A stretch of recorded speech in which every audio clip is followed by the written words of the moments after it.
Sudan के फौजी हुक्मरानों ने कहा है कि मुल्क का नया कानून शरीयत पर मबनी होना चाहिए। सिविल अपोजिशन लीडरों ने मुल्क का कानून बदलने के लिए एक मुसव्विदा पेश किया था। मिलिट्री तर्जुमान लेफ्टिनेंट जनरल शमसुद्दीन काबाशी का कहना है कि मुल्क में शरीयत कानून नाफिज किया जाए। सूडान के फौजी हुक्मरानों ने कहा है कि मुल्क का नया कानून शरीयत पर मबनी हो।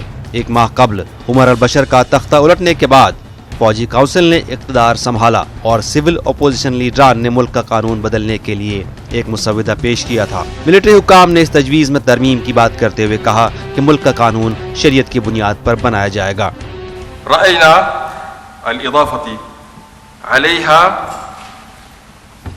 औ इक़्तिराह बाद अत-तअदीलात अलैहा मिन वजहत नज़रिना नत्तफ़िक़ु मअहुम अला अल-हैकल अल-आम لنظام الحكم في خلال الفترة الانتقالية واللي مبني على مجلس سيادة وجهاز تنفيذي وجهاز تشريعي بالإضافة للأجهزة المكملة.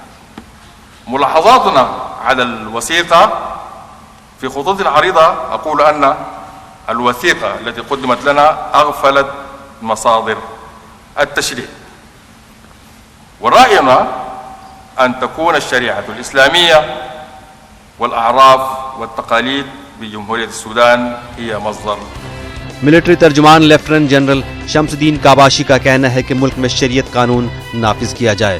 ताहम मुसव्विदे के कई नुकात से वो इत्तेफाक रखते हैं। ये मुसव्विदा declaration for freedom and change नामी सूडानी पेशेवर जमात ने पेश किया, जिसने उमर अल बशर को इस्तीफा देने पर मजबूर कर दिया था।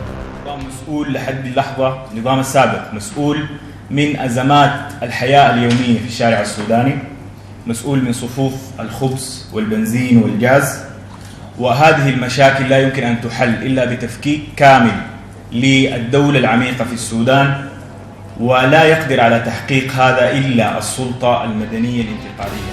तर्जुमान ने यह भी कहा कि इंसानी हुकूक की तंजीमों को सूडान में साबिक हुक्मरान उमर अल बशर के खिलाफ बदउनवानी की जांच करने की इजाजत भी दी जाए। Bureau report, news 18 Urdu.